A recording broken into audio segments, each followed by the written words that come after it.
Hello, hi, good morning everyone. Welcome back to the another online session on Medical Academy. In this biology video session, I am going to start about the biotechnology applications.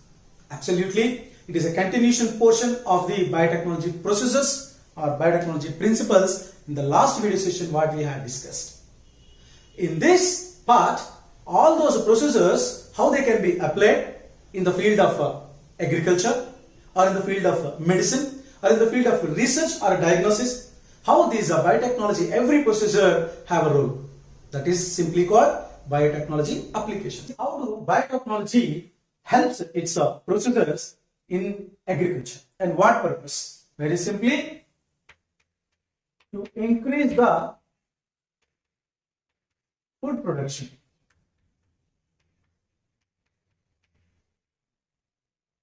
According to the Green Revolution in the agricultural field, so many innovations were developed. As we can assume, 3 times of production has been generated after Green Revolution in the India, but that tripled food sources in the agriculture cannot fulfill the entire population of the India. So that we need some more techniques and procedures and applications of the biotechnology to fulfill or balance the food requirements to the population. So to increase the food production, firstly we have so many agrochemical based procedures.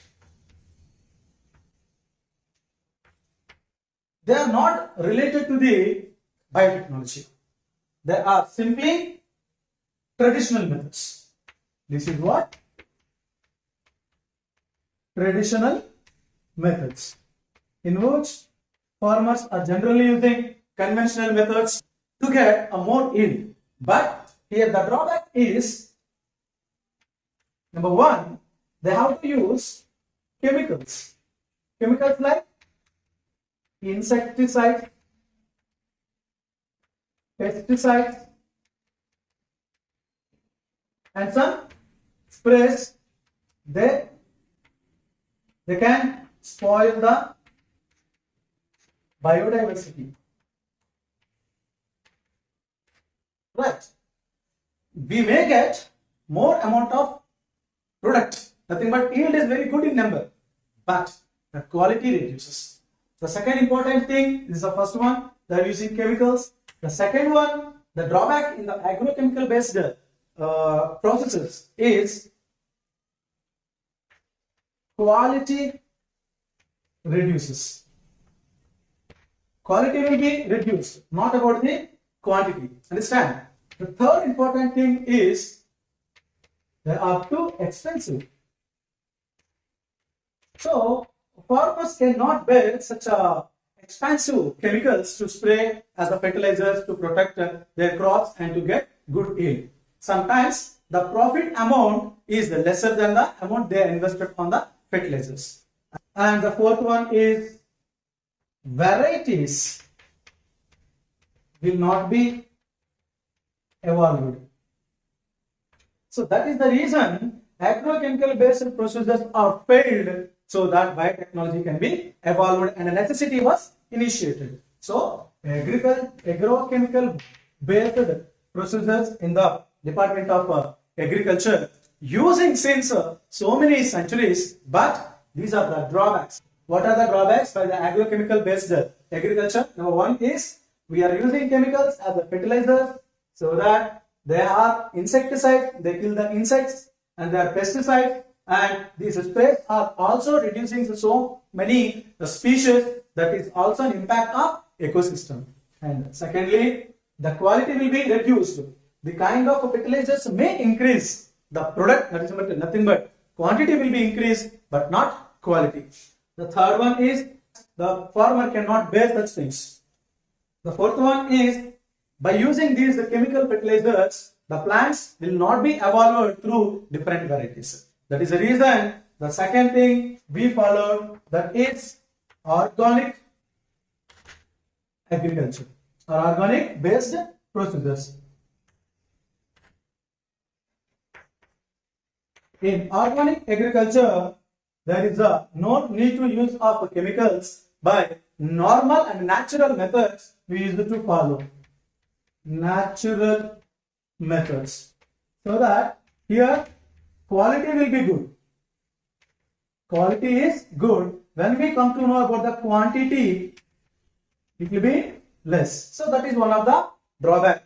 Here also varieties cannot be produced. That is the reason, apart from the agrochemical based processes and organic based processes in agriculture department, the new era has been started. That is the third one, that is called biotechnological or genetic engineering based crop development methods in agriculture. By this, we can avoid the using of chemical fertilizers. We can avoid the getting of a least or low yield, and we also can be modify the gene or genotype of a particular organism to get many varieties. They may be production or they may be resistant against some pesticides without damaging any of the ecosystem, any species of the ecosystem. We can easily continue the agriculture. So that's why the best methods in agriculture by genetic engineering methods. So let me discuss what are the different types of organisms that are evolved by biotechnology applications in agriculture. Firstly, before you have to understand the concept, everyone must know what is genetically manipulated organisms. So this is the basic thing to understand today concept. They are also called GMO, genetically manipulated organisms. Suppose one organism X is there, that may be a plant, that may be a bacteria, that may be human or any animal or fungi or protozoa, maybe algae also. This organism genes were altered the genotype, and this organism have the altered gene. So any of these organisms have errors or betterment, then we have to insert the desired gene to manipulate that. It is the original gene sequences, but they are altered or manipulated gene sequences. Then this organism is called genetically manipulated organism. Suppose today we are discussing about biotechnology applications in agriculture. In agriculture, generally plants will be there. So we are editing the sequences of genes inside the plant so that genetically manipulated plants will become. If it is a bacteria, genetically manipulated bacteria. If it is a fungi, genetically manipulated fungi. Like that. What is GMP? Genetically manipulated plant. In that, some examples today we will discuss. One is Bt cotton and RNA I, means RNA interference. From these two, definitely one question will come in the NEET examination. Without let me start genetically manipulated plants in biotechnology. So the concept Bt cotton. Bt cotton is a genetically manipulated plant. Let us see what is the scenario in this case. Generally, if you take a normal cotton plant, cotton will be produced by the seeds, nothing but fruit-like structures, right? In case if these seeds were there or these fruits were there, so many kinds of insects were damaging the crop plant. So this crop is nothing but here cotton. Cotton plant is affected by various insects.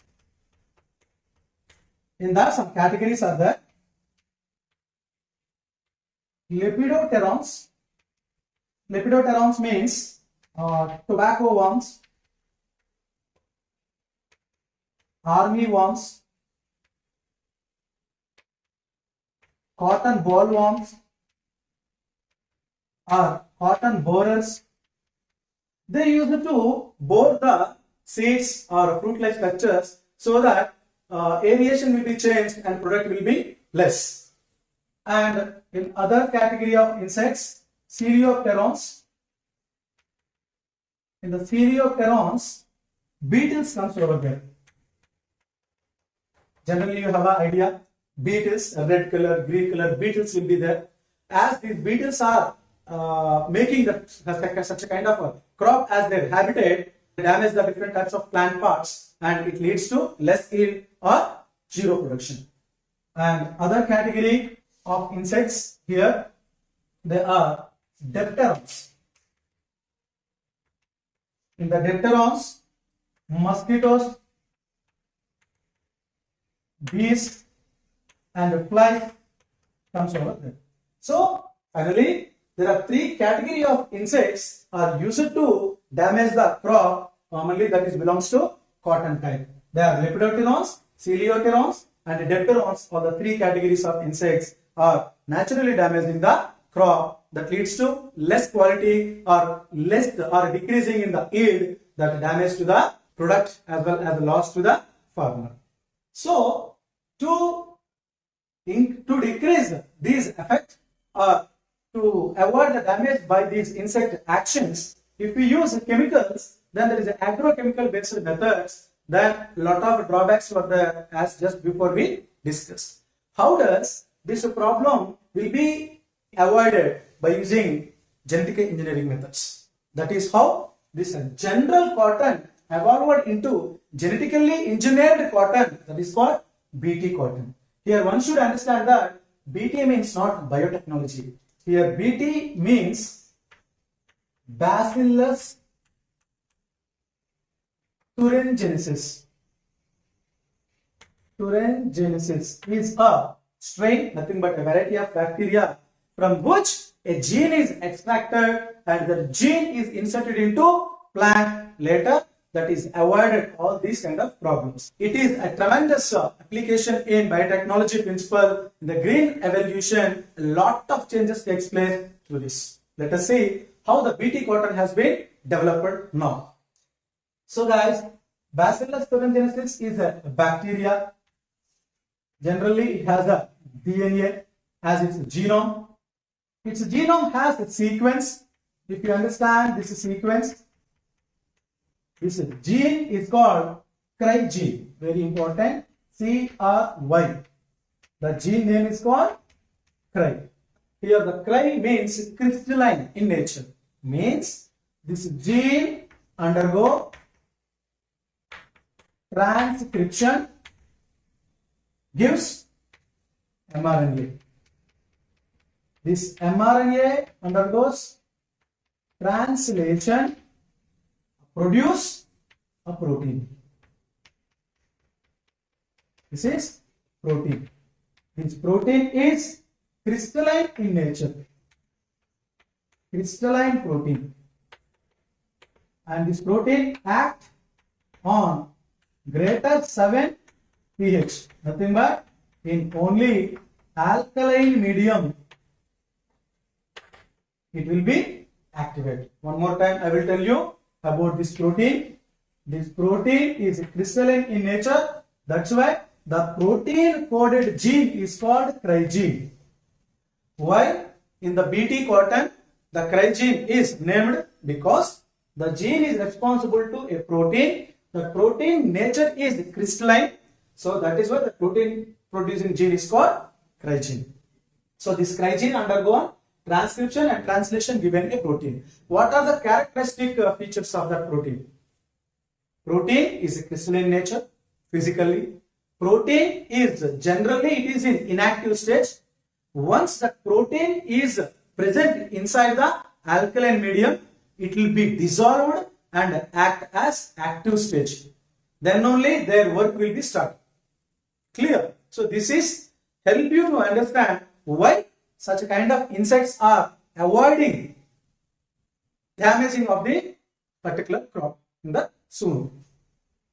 So this is one part and this is one part. What is this part? Generally, what are the insects that are damaging the cotton plant? Then what is this part? To avoid this kind of problem, and normal cotton is going to be evolved into BT cotton by inserting a gene. Which gene? That is called cry gene. Cry gene is isolated, means separated or extracted from which bacteria? Bacillus thuringiensis. So Bacillus thuringiensis is a prokaryote in which one gene is identified.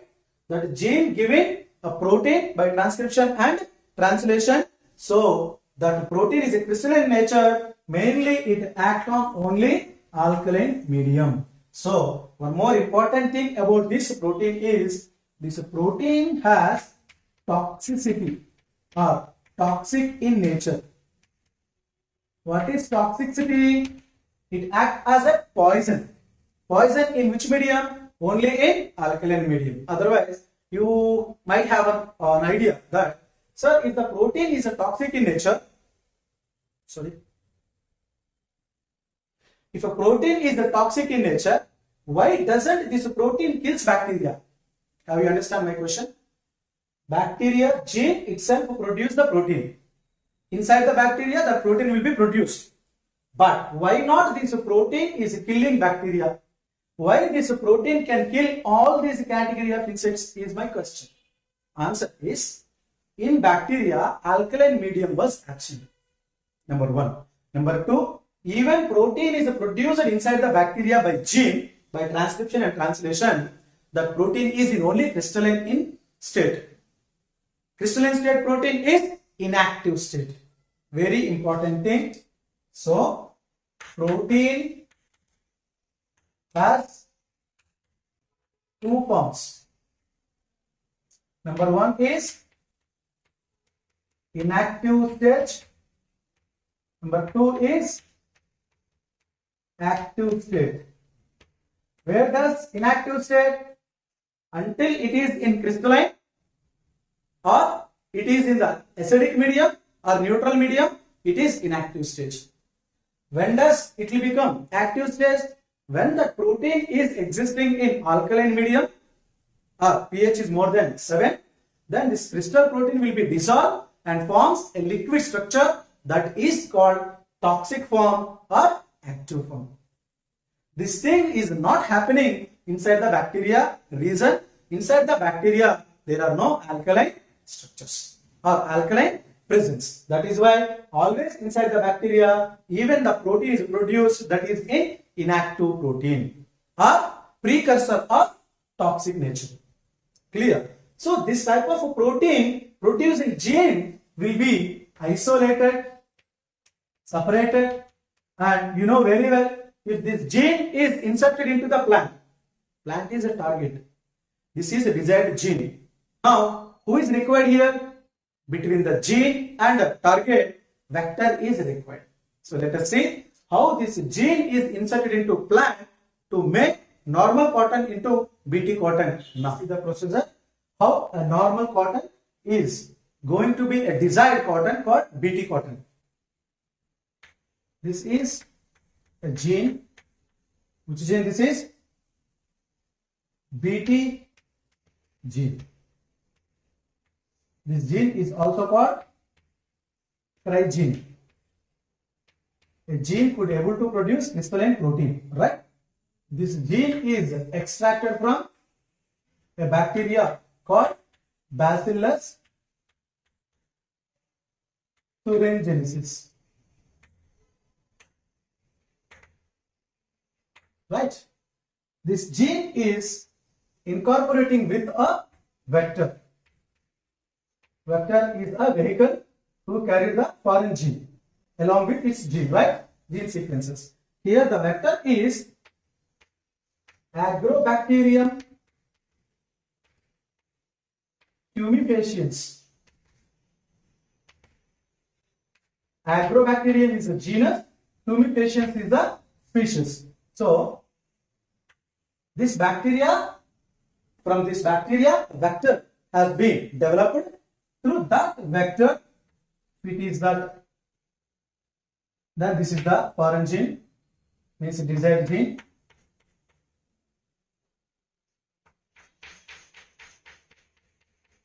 So this is vector, and this vector enters the cotton plant. So this is cotton plant or any desert plant, who is generally affected by so many category of insects. Clear? When it is inserted, generally this protein will be developed and it is present in every part of the plant. So, crygene exists in the desired plant. Means every part of the plant consists, means every cell of the plant consists of this gene. That gene could able to produce crystalline protein, right? But the protein is a toxic in nature now. This is what? Crygene, who can produce toxic protein. When does that protein will become toxic? Acidic medium or alkaline medium? Only in alkaline medium. In plant, it is also in inactive stage. Reason? In plant also there is no alkaline medium presence.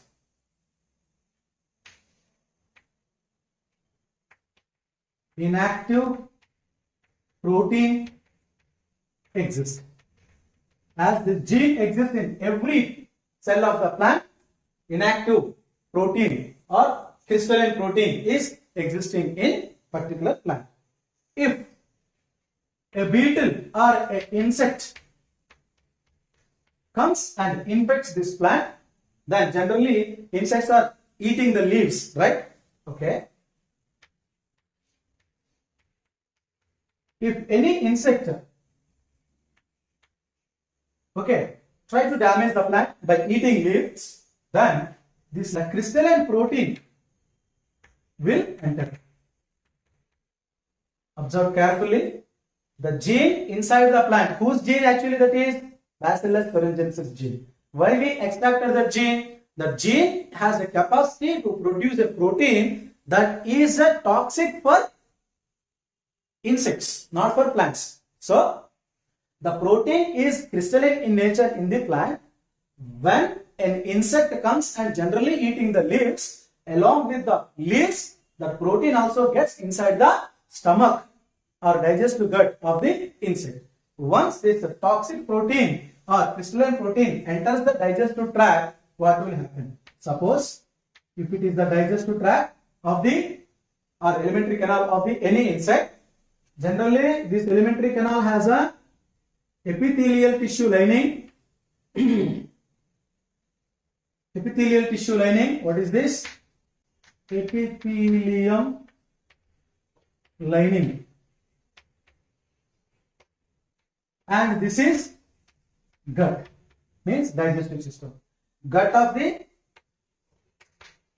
insect. Observe carefully. This is the digestive system of the mosquito or any cotton bollworm, whatever it is. Inside the gut, epithelium lining is present. Now, once this mosquito or a cotton bollworm or a beetle, whatever, it eats the leaf, inside the leaf, crystalline protein is also present. The crystalline protein enters the digestive tract. Inside the digestive tract, enzymes will be produced and digestive juices will be produced.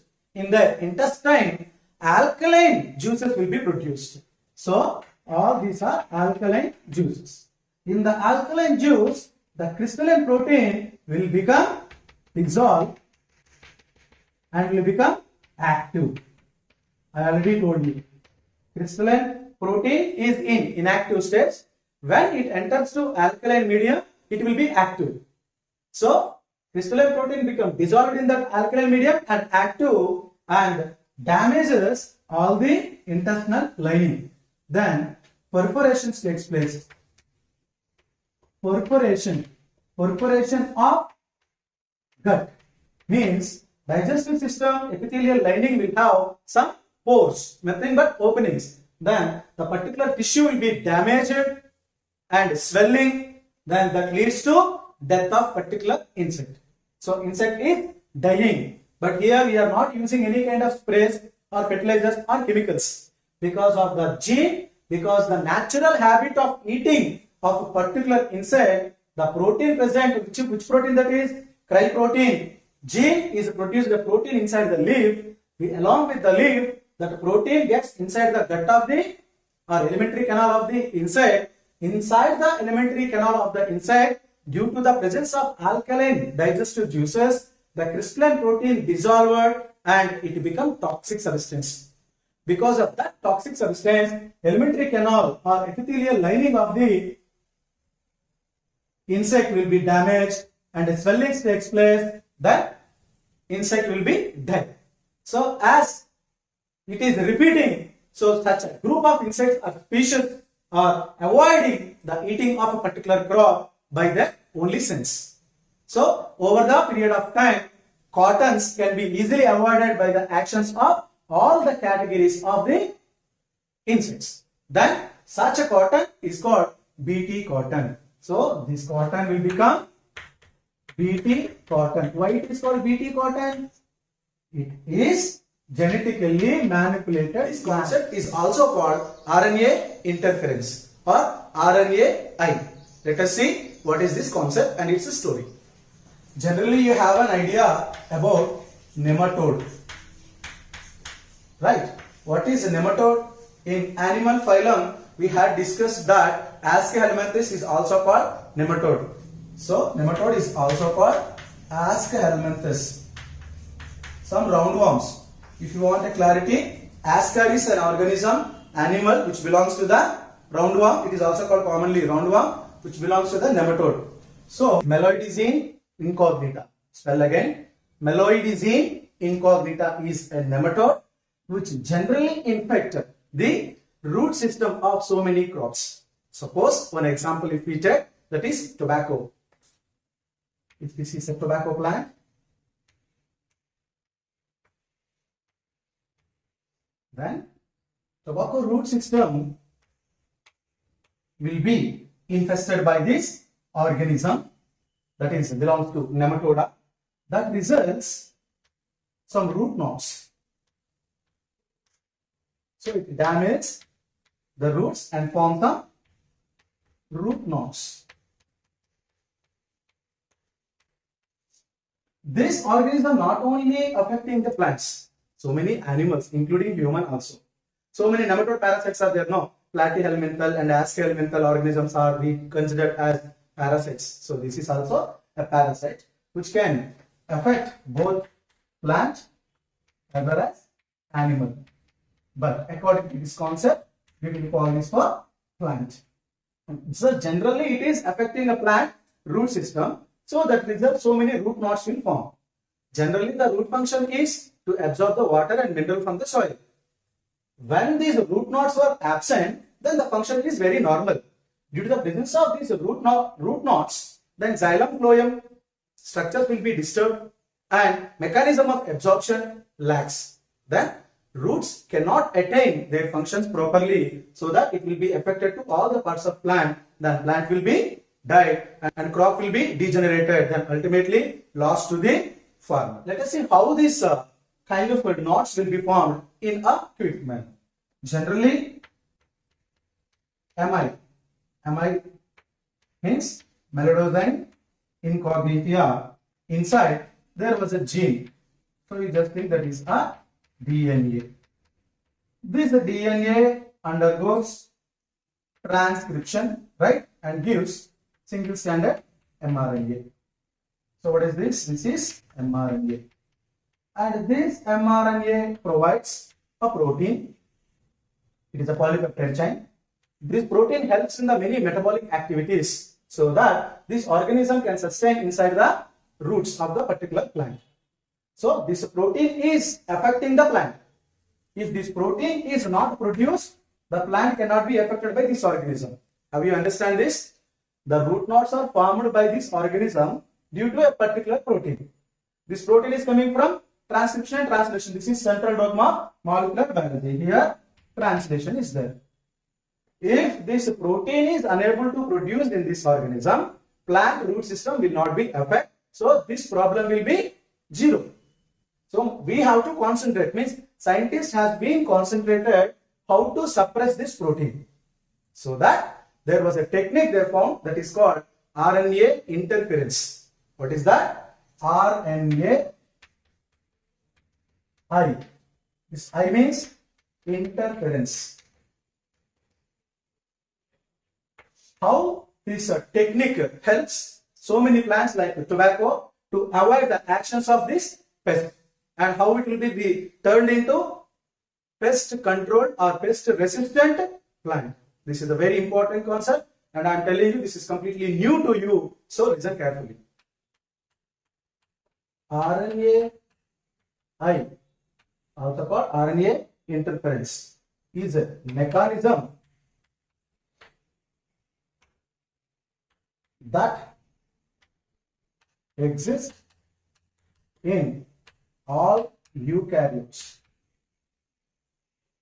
All eukaryotes. Let us see what is happening in this mechanism. But firstly, RNA interference is a mechanism that exists in only eukaryotes, not in prokaryotes.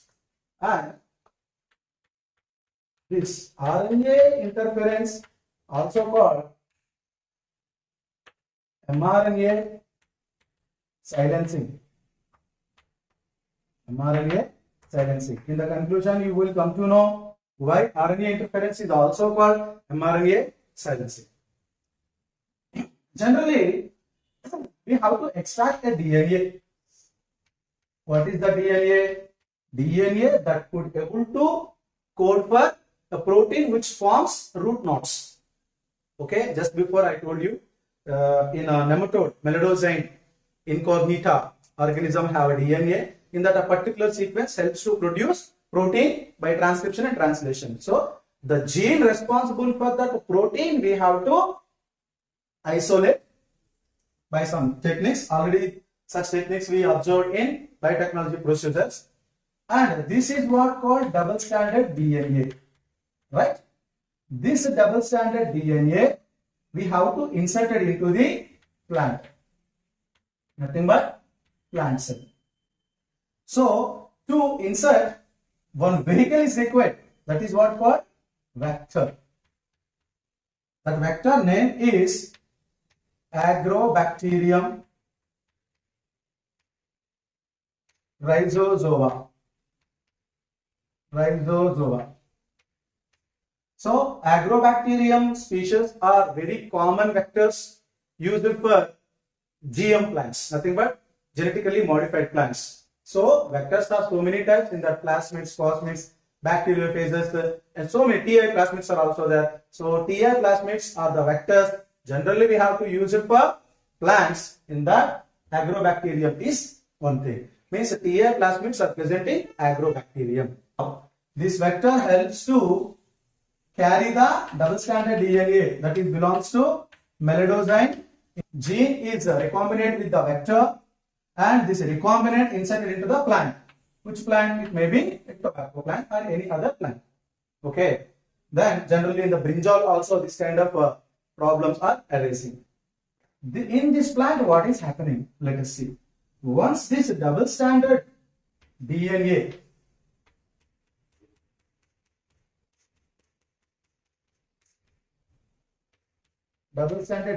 enter to the plant cell, then this double-stranded DNA undergo transcription. Here, very important thing I am going to introduce that. Generally, you know that DNA undergo the transcription. What will come? Single-stranded mRNA. Why? Here, antisense and sense. both the strands are there, means coding strand and non-coding strand. In the only non-coding strand only undergo the transcription gives single mRNA, that is single stranded.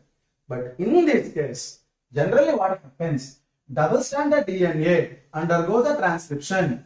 Antisense DNA as well as sense DNA both undergo the transcription and provide mRNA and mRNA. These mRNA sequences are obviously complementary to opposite mRNA. So this is double stranded mRNA, or simply called double stranded RNA. This topic is a very new, guys. You know very well at in the biotechnology concepts, transcription means double stranded DNA becomes single stranded mRNA. But here in the RNA interference, generally what is happening, because not only because of this kind of genes through vectors we are introducing, generally we have a mechanism when some RNA viruses are coming and becoming double stranded DNA in our body, and some already some existing transposons will be there. Transposons means jumping genes. So by these three ways, means some because of some recombinants, or because of some viral infections, or because of some jumping genes existing in our body, this kind of mechanism is happening regularly. So in RNA interference, the very first step is when double stranded DNA undergoes transcription, that will become double stranded RNA. So both the sense and antisense codons of the double stranded DNA are becoming transcribed and provided one double stranded RNA.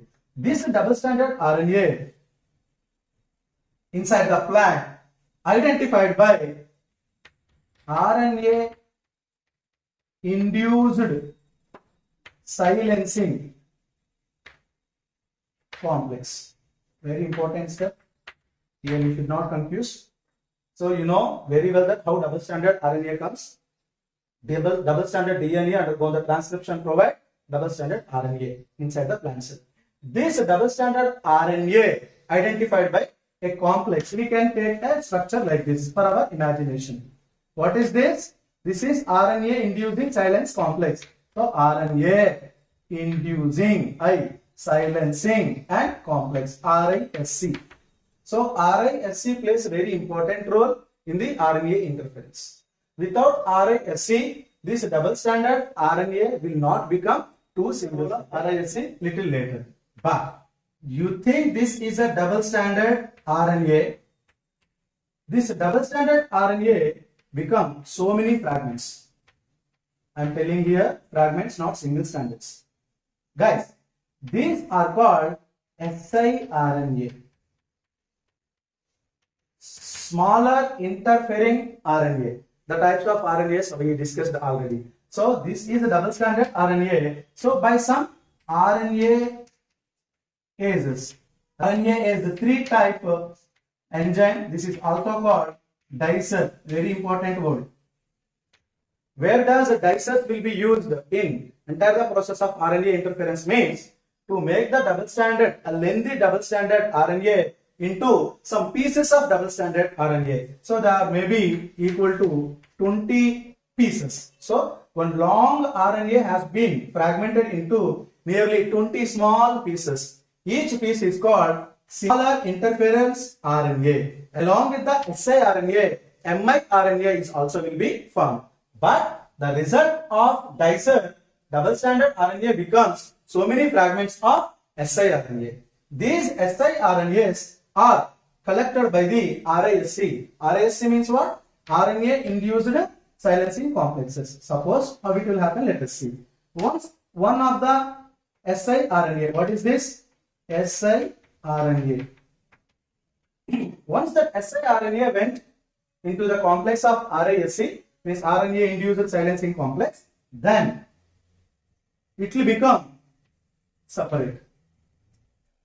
Means RISC process the double stranded RNA into two single stranded RNA molecules. So this is dsRNA. Even though it is siRNA, this is dsRNA. There are ssRNA. What is this? ssRNA. How many ssRNAs are formed? Two. So one single stranded RNA and another single stranded RNA. So these two are complementary. Actually, these two are complementary. But because of the action of RISC, means RNA-induced silencing complex, the double-stranded RNA becomes single-stranded RNA. Which type of RNA that is? siRNA. So, here what is happening, these the two, in that one is called passenger strand, another one is called guide strand.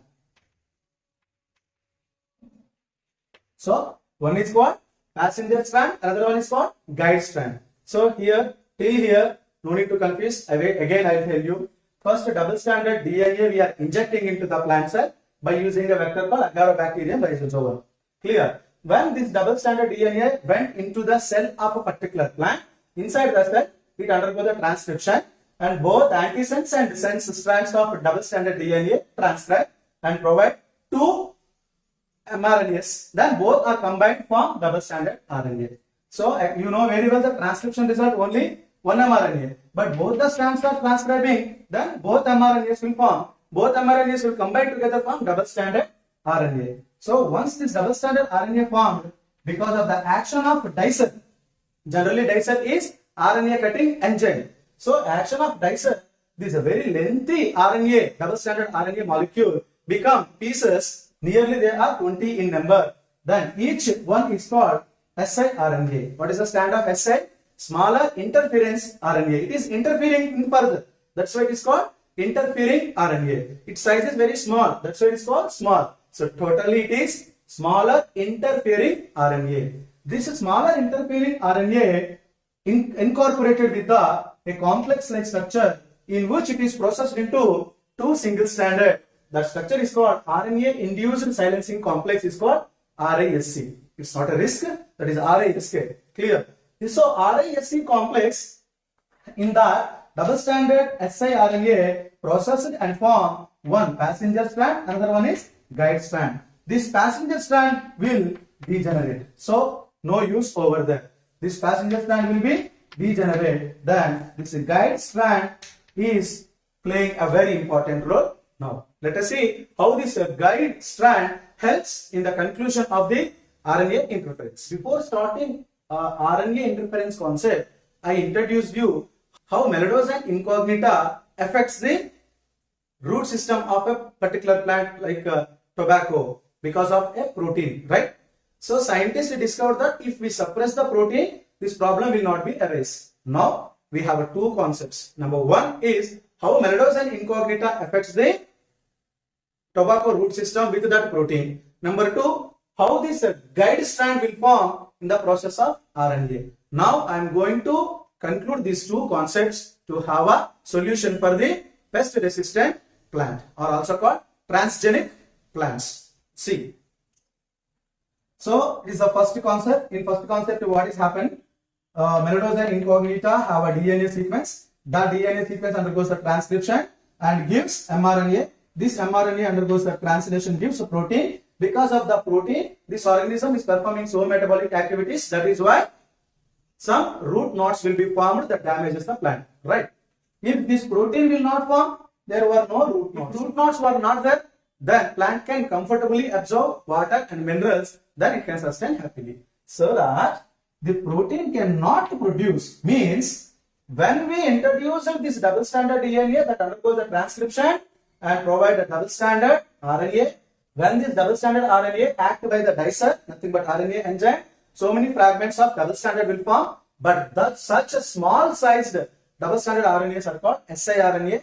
These siRNAs are becoming single-stranded RNAs because of the RISC complex action. So this RISC complex action, two single strands are formed, but here AGO is another component. Then argonant. What is that? Argonant actions helps to degenerate the passenger strand and helps to sustain the guide strand. What is this guide strand? Guide strand is a smaller RNA that is a single stranded. It has a sequences like suppose A, G, G, C. Right. So this is what the sequence assumption. It is not maybe correct. So then these sequences are maybe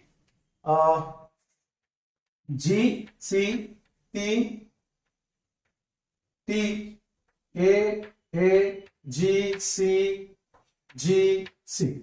This is what the mRNA sequence. This mRNA undergoes the translation and gives a protein. Suppose this guided strand directly comes, can attach here. You just see the sequences till here. What are the sequences? C. So C opposite, G is there so that it can bind. G opposite, C again. T opposite, A. T opposite, A. So that A, G, G, C here. I'm sorry, according to our convenience, we can see here.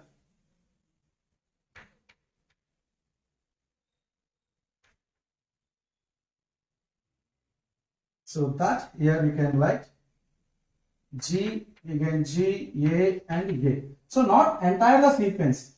A particular mRNA means entire the codes of mRNA. Suppose 1, 2, 3, 4, 5, 6, 7, 8, 9, 10. These 10 codes are required to produce a protein, right? But some of the 1, 2, 3, 4, 5, some 5 codes are binded by this complementary sequence of siRNA. So that this siRNA comes and bind 5 of the or half of the or minimum number of the sequences that are present in mRNA, that is called target. This is called target RNA. Very important word. So guided strand comes and binded to target RNA. Not entire the sequences, maybe 2 or 3 or 4 or 5. Why? The mRNA length is different, guided RNA length is different. But due to the complementary sequences, it will come and bind somewhere else, maybe in this corner or in the center. Then what will happen? It will become a double stranded RNA. See, till here this is a single strand, but here it will be double stranded. To provide protein, mRNA should be in the linear and single strand form. How a double stranded RNA can provide protein? So, due to the binding of complementary sequences having siRNA to the some part of mRNA, that mRNA become double stranded. Means mRNA function will become silence. That is why it is also called mRNA silencing. Now you understand that? So who silenced this? Guided strand comes and make it silence. If guided strand will not come, then what will happen? This strand will not have any restrictions and it can code for a protein. Now it is unable to code. Why? Because guided strand has come and bind to this so that its mRNA function become silence. So mRNA silencing. RNA interference is also called mRNA silencing. Here you can ask, sir, where does RNA was interfered? Very simple. Here the siRNA has interfered, then mRNA become silent. So both together called RNA interference or mRNA silencing. Who silenced this? Guided strand has been silenced. Who became silenced?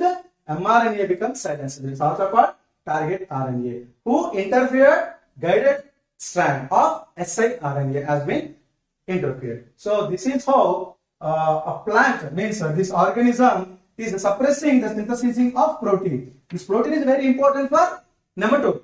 Because of this protein, the nematode is sustaining in the plant.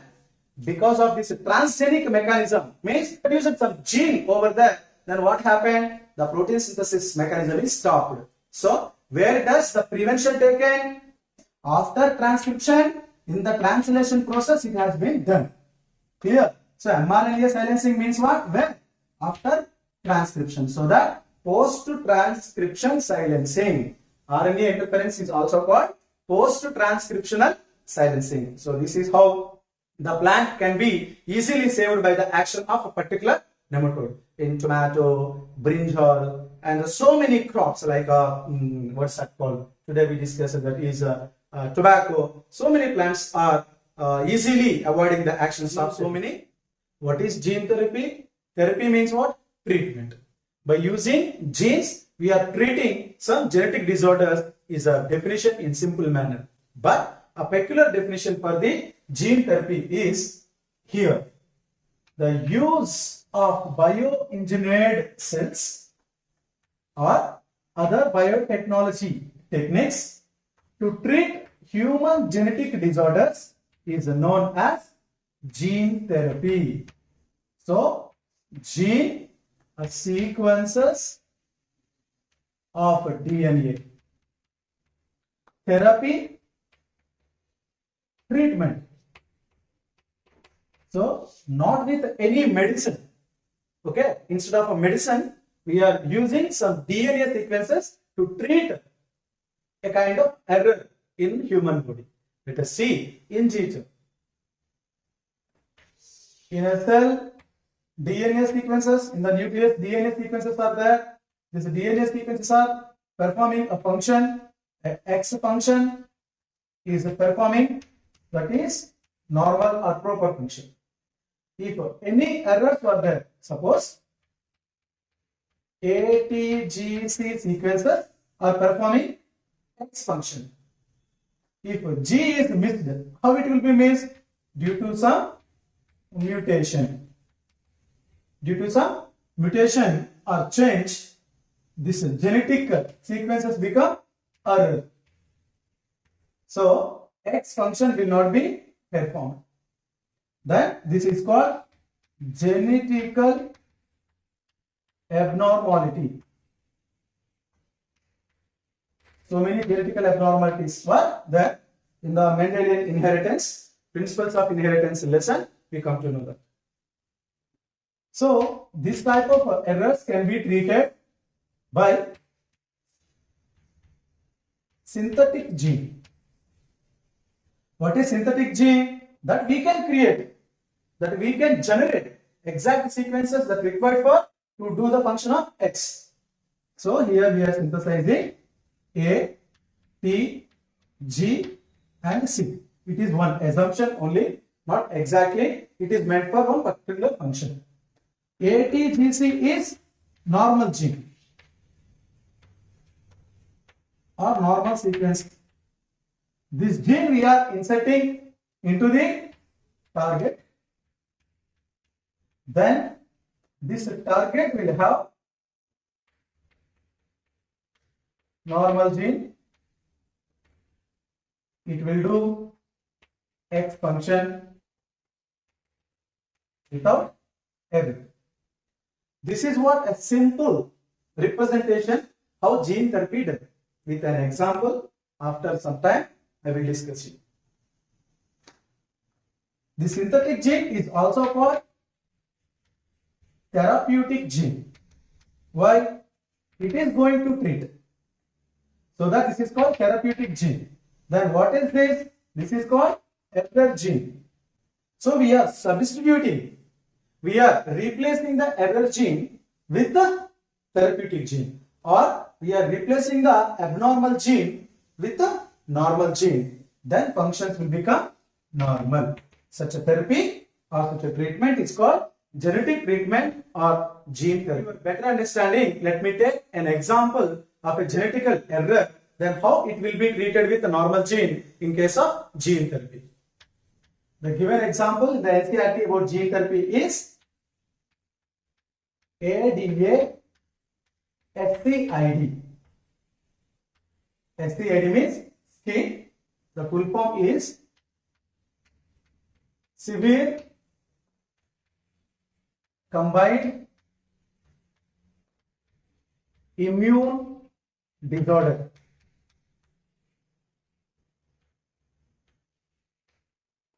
S means severe, C means combined, I means immune and D means disorder. Have you ever listened this disorder? I hope you may not see this kind of disorder in your previous sessions. Everyone knows about HIV AIDS. HIV, human immunodeficiency virus. AIDS, acquired immunodeficiency syndrome. It is a sexual transmitted disease. But how a person or a victim will suffer in case of HIV? He will lose entire his immunity. One after one, every infections like bacterial infections, viral infections will accumulate in a particular body. Then one stage of life, he loses complete immune responses and he will die. That is simply AIDS. That's why that is called acquired immunodeficiency syndrome. that immune deficiency is happening because of some infection. One human immunodeficiency virus comes into our body, then a human can be AIDS victim. But without any kind of infection, a peculiar situation, a baby, a just born baby, or months baby, or growing baby in infant stage, suddenly lost his or her immunity, then that situation is called severe combined immune disorder. Without infection, how we will lose our immunity? Let us see. When DNA broken in some replication and the transcription time, the DNA fragments will be broken up. That time, a toxic substance will be released, that is deoxyadenosine. What is this? This is a toxic substance. As many times a DNA in many places breaking, the deoxyadenosine levels will be increased, means these levels are accumulating in the cells and fluids of the body. Because of the accumulation means increasing its percentage in body, goes to a condition that is called toxicity. Toxicity to which part of our body means mainly immune cells. Immune cells that are T lymphocytes and B lymphocytes.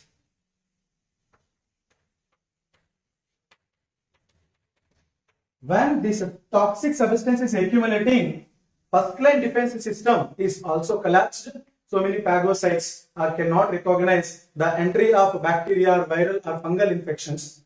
And in too much of accumulation of this deoxyadenosine, T lymphocytes and B lymphocytes are also affected and they reduce their number in our body. T and B lymphocytes are very important in case of third line defense system. B lymphocytes helps in the production of antibodies, fight against the germs and infections. T lymphocytes are very important in the viral infections. So when this two number is decreasing, then the body or personality undergoes a condition is called immune deficiency. Deficiency means what? Lack. The person will lose general immunity. Immunity means resistance against disease. Everyone have resistance, general resistance against disease. But that general resistance also goes off, then that body will be easily affected by bacteria, virus, fungi and other protozoan, nothing but pathogens and other parasites also. Then over the period of time, every infection comes and it will never be cured because of the T and B lymphocytes damaging, defense system is damaging, then the person goes to severe condition. Severe combined condition. Combined means what? So many diseases are coming. Bacterial diseases are coming, they are not controlling. Viral diseases are coming, they are not controlling. Like that, so many diseases will come and they never leave the body, and that condition is called severe combined immune disorder. Deficiency leads to disorder. In this situation, the person will die within 6 months or 1 year or sometimes less than 4 years after birth. The baby will be dies. Insulin is a hormone. So many hormones are there in our body. All hormones composition is not same. Some hormones are made up of only protein. Some hormones are made up of carbohydrates and protein combinations. And some hormones are made up of lipids. But here we are discussing a hormone which is peptide hormone. Peptide hormone means purely protein hormone. That is why we are discussing in the genetic engineering. If this hormone is made up of other than protein, how it will come through central dogma of molecular biology? So impossible. This is a one way. Let us discuss about this general properties. In a pancreas, there were alpha and beta gamma cells were there. Beta cells are peculiar in the secretion of insulin. When these beta cells are start its production called insulin production, means in the blood generally glucose levels are present. The percentage of glucose is various in different conditions. Before a meal, the condition is different. After a meal is different. During fasting is different. During exercise and after exercise also, glucose conditions are very different. Clear? If we observe their levels in different conditions.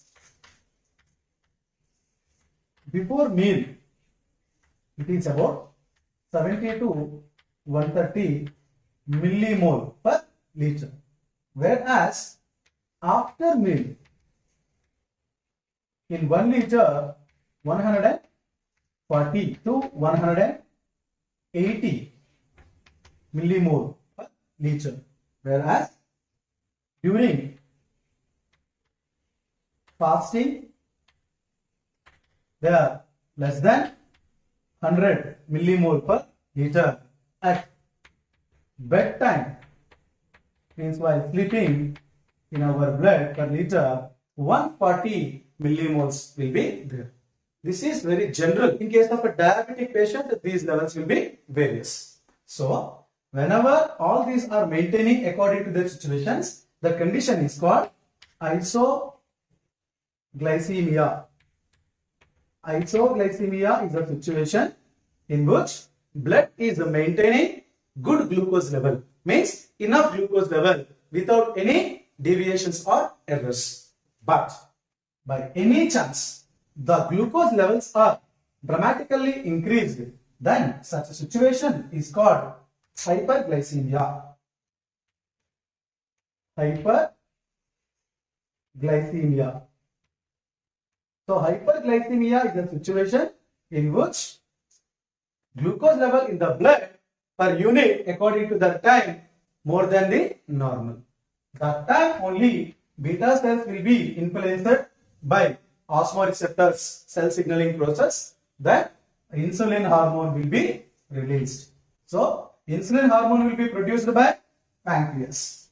Pancreas, islets of Langerhanses can produce insulin. Pancreas is a mixed gland in which exocrine part and endocrine part both will be present. Exocrine part secretes enzymes, endocrine part secretes hormones. So endocrine part of the pancreas is called islets of Langerhanses. In the islets of Langerhanses, there are three types of cells are there. One is alpha, generally it secretes glucagon. Another one is beta, it secretes insulin hormone. And the last one is gamma, and these cells are secreting somatostatin. They regulate these two secretion levels. So today's topic is belongs to insulin, so that we have to highlight the beta cells. These beta cells are producing insulin in which condition?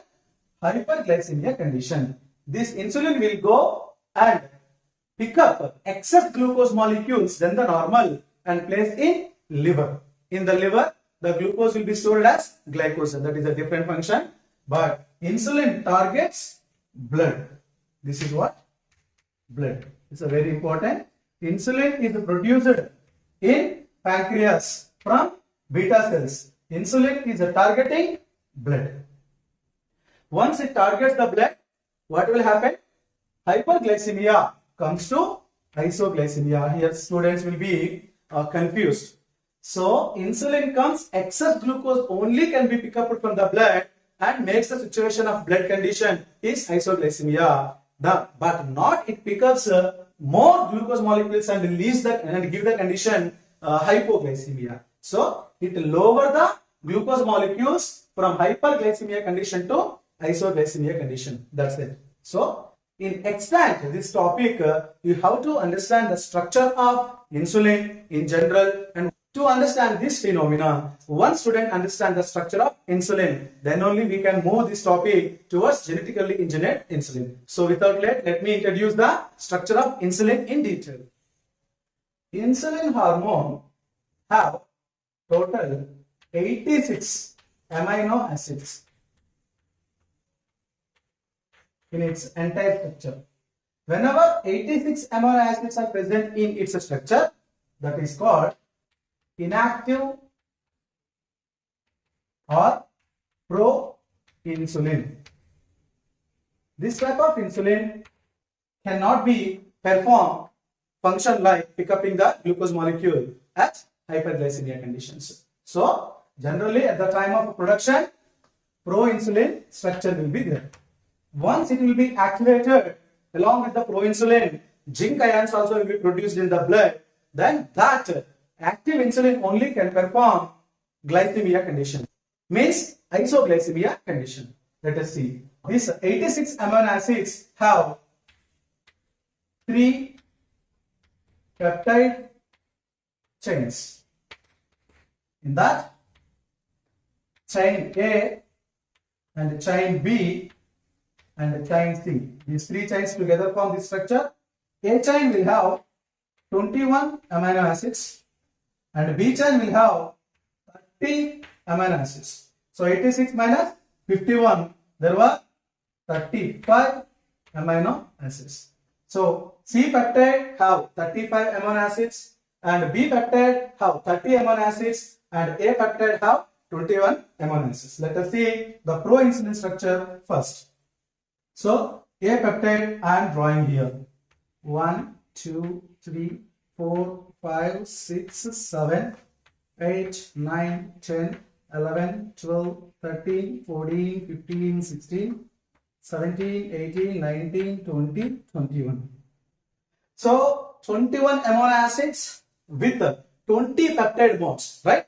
Between 2 amino acids, 1 peptide bond is exists. So that 21 amino acids with 20 peptide bonds formed a peptide chain. So very important. Sometimes in some books it will be called as alpha chain. No matter. So it has how many? 21 amino acids. So 21 amino acids. Then what about the beta chain or B chain? It has 30 amino acids. 1, 2, 3, 4, 5, 6, 7, 8, 9, 10, 11, 12, 13, 14, 15, 16, 17, 18, 19, 20, 21, 22, 23, 24, 25, 26, 27, 28, 29, 30. So 30 amino acids have 29 peptide bonds. Let me label them.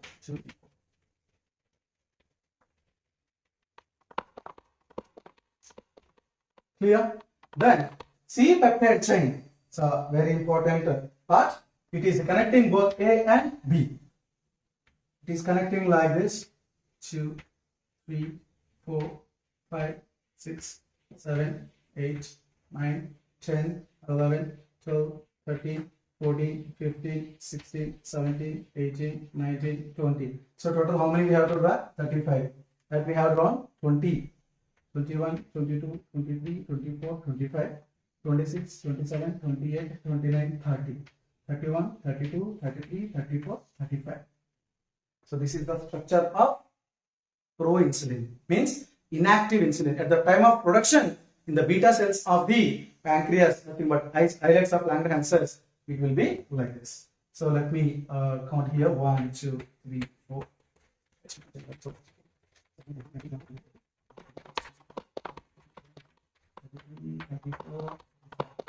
Now you got it. This is the complete structure. Generally it will be drawn like this. This is the A peptide chain and this is the B peptide chain, and together will be connected with the C peptide chain. But for our better understanding, along with their number of amino acids, I represented this structure. Let us see. So the 7th amino acid of A chain, what is this? This is A chain. And what is this? This is B chain. And this is C chain. seventh amino acid of A chain forming disulfide bond with the seventh amino acid of B chain or beta chain. So there one disulfide bond is there, as well as 19th is forming another disulfide bond with the 20 of the B chain. 19th amino acid of alpha chain pairing with the nothing but bonding with the 20th amino acid of beta chain or B chain, that is a disulfide bond. Another disulfide bond is there between 6 and 11. So there were 3 disulfide bonds are there in the pro-insulin structure. There are first disulfide bond is present between 7th amino acid of A chain between 7th amino acid of B chain. The second disulfide bond is present between 19th amino acid of A chain and 20th amino acid of B chain. The third disulfide bond is existed in the A chain from 6 to 11. Nothing but between 6th amino acid and 11th amino acid of A chain, the third disulfide bond is existed. So there were no disulfide bonds are existing between B and C or A and C. So disulfide bonds are exist between A and B only. And within A, one disulfide bond is present. This is the original structure of insulin when it is produced from the beta cells of islets of Langerhanses. This structure is called proinsulin. Proinsulin. When this proinsulin acts, its a target, nothing but blood, C chain will be removed. C chain will be removed. So once C chain is removed, then alpha or A chain and B chain along with the disulfide bonds only exist. This is called active insulin. This is called active insulin. Active insulin consists of how many peptide chains? 2 peptide chains. They are A chain and B chain. But proinsulin or inactive insulin consists of how many chains? Alpha chain or A chain, beta chain or B chain and C chain. So there are 3 peptide structures are present in the proinsulin or inactive insulin, whereas 2 peptide bonds or 2 peptide chains are present in active insulin. This type of insulin only can perform the duty, that is nothing but pick upping of excess glucose molecule in the condition of hyperglycemia till performing isoglycemia condition. That's good. And here another important thing is, in some references you will see number of amino acids in the C chain that are 31.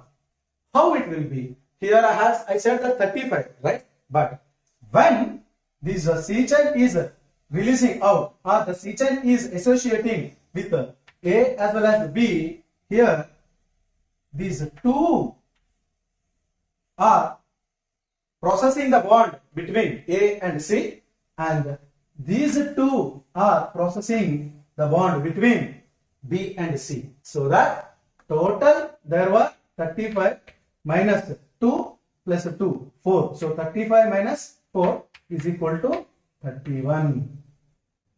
Generally, in the structure at the time of production in the proinsulin, 35 will be there, but due to the formation of linkings or bonds between the 2 different A and B peptide bonds, the C chain will lose 2 here and 2 there, total 4, and the rest of or remain peptides bond, the remain amino acids number is 31. So that 31 is answer, not 35.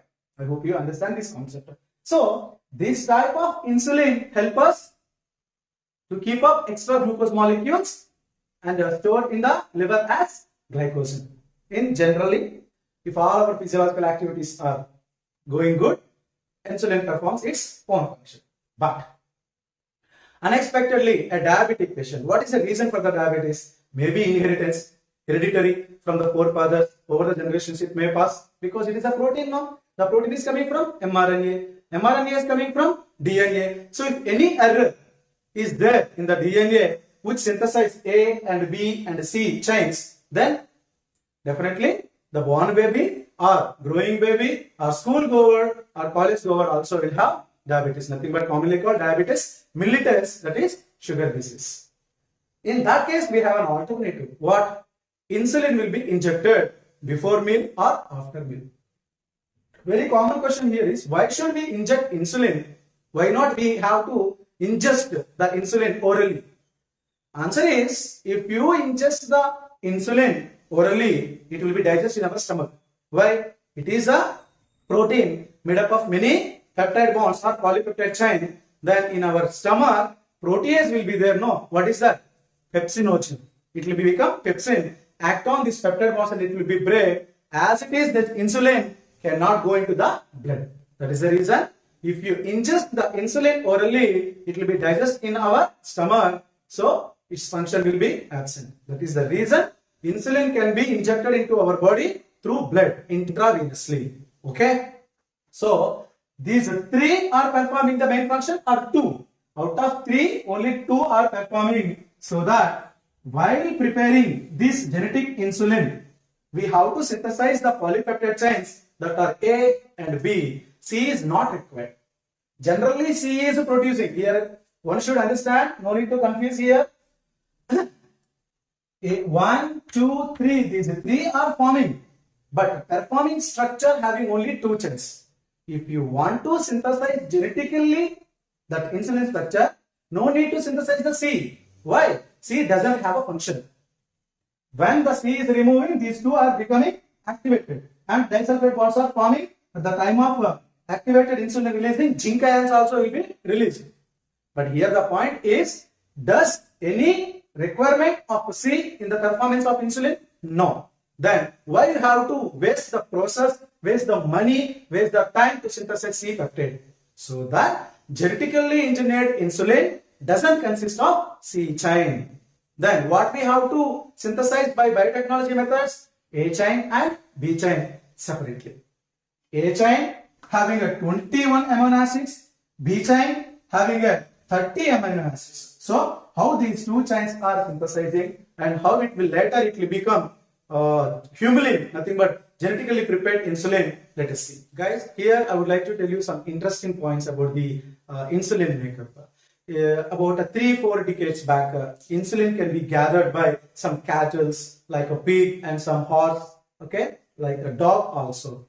So these kind of insulin means we have to extract the pancreas of a particular animal. In that we have to take the beta cells, and from that insulin can be gathered and injected to the diabetic patients. But some amino acids combinations are various. The human active insulin is a 51 amino acid container, and whereas same 51 amino acids are present in the horse insulin or dog insulin or pig insulin, but the places of some amino acids are different, so that some side effects have been there. So later what happened, the most suitable insulin form from the cattle is a pig. So from the pigs insulin has been collected, that is some conventional methods. Later when genetic engineering comes into the world, then this process has been gone and some biotechnology process are helped. Let us see how genetically engineered insulin has been prepared. As I discussed, we need a peptide gene. Means this A peptide producing DNA we need. That is this.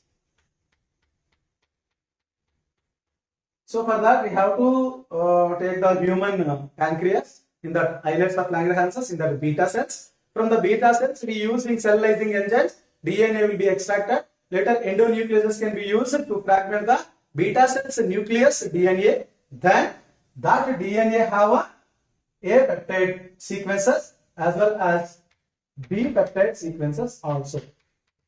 B peptide sequences, or it is a B peptide gene. Separately we have to take. Generally in the genetic engineering method, gene can be inserted into the vector and it will become a recombinant. Recombinant can be inserted into the host, then host will be multiplied. As it is multiplying, our desired gene is also multiplying. Later by using downstreaming process, we can gather the amount of desired gene. But one step one should understand here that is the DNA we are introducing into the vector is cDNA. cDNA. cDNA means complementary DNA. What is that? Complementary DNA. What is complementary DNA? Why should we use cDNA in genetic engineering insulin? Let us see. This is the original DNA sequences of the insulin gene. Suppose it is the A peptide gene. Here the question is, why we are not using as it is, why we are using cDNA form, right? For that I am answering you guys. This is A peptide providing DNA. From this DNA, transcription goes, what will come? hnRNA will come first, right? What is that? hnRNA. It is a precursor of mRNA. In that, exons, introns combination will be there. Later, splicing takes place, right? Splicing occurs, then mRNA comes. Right? If you give that DNA directly, this desired gene, whether it is A or B, is inserting to the vector, and this vector belongs to prokaryote. Then the prokaryotic DNA, while transcribing, splicing process or hnRNA, nothing but a removal of introns will not be happen, no. Then introns will disturb the formation of A chain or B chain. I repeat, why should we introduce the cDNA? Why not as it is DNA? Because if you use as it is DNA, this DNA sequences gives a hnRNA first, not mRNA under the transcription. That hnRNA have introns and exon sequences. Such introns should remove, then exons will give only protein, right? So this process cannot be done in host. Why? Host is prokaryote. So that to avoid the introns interruption, we have to use this mRNA by reverse transcriptase. Reverse transcriptase enzyme. From this mRNA, what will develop? DNA will be developed. So this is called cDNA. This is method called complementary DNA technology. One more time, I will tell you. This is the only important point here. In genetically prepared insulin, we should not use the DNA as it is from the beta cells. We have to use cDNA. Reason, again I am telling you guys, such an important aspect here in front of you, that is DNA, which can generally produce A peptide, undergo the transcription and will give hnRNA because it is a eukaryotic DNA. But you are synthesizing that eukaryotic DNA in the prokaryotic host. Prokaryotic DNA is developing, that time post-transcriptional changes will not happen. Like hnRNA cannot become mRNA. So that to avoid this process, we are introducing reverse transcriptase, make this mRNA into cDNA. Later this cDNA will not under the problem. So for the A peptide or B peptide, what we are using? cDNA will be used. This cDNA undergoes transcription, gives mRNA. So like B peptide producing gene also undergoes transcription, gives mRNA. These are mRNA sequences of respective A peptide gene and B peptide gene. Now this mRNA undergoes translation and this mRNA also undergoes translation and will give 21 amino acid peptide chain here, and here 30 amino acid peptide chain here. If you introduce the DNA as it is, here hnRNA will come. That hnRNA will not undergo the splicing, so introns will not support to produce the protein. Why? Introns are non-coding sequences. Introns should not be there. only exons should be there. That's why to avoid the introns interruption, what we have taken here, cDNA. Okay. cDNA undergo the transcription. For which cDNA it is? A peptide gene related cDNA undergo transcription gives mRNA. That mRNA undergoes the translation given 21 amino acid peptide chain. On the other hand, B peptide gene cDNA undergo the transcription, produce mRNA. That mRNA undergo the translation and produce 30 amino acid peptide chain. Now A chain and B chain both are ready. Suppose this is A chain which have 21 amino acid sequences. Then this is B chain synthesized by recombinant technology. It has 30 amino acids. It has 21 amino acids. But these two should be bound now with disulfide bonds. Here the magic is there. By genetic engineering or any principle of biotechnology, we can create only protein. Why? Transcription, translation, protein can be given. So, what type of sequences should be required so that by using restriction endonucleases, we can grab the reserved DNA. But we cannot create disulfide bonds by any biotechnology method. I repeat, we can synthesize A chain and B chain separately, but both are joined by disulfide bonds. Such disulfide bonds we cannot prepare.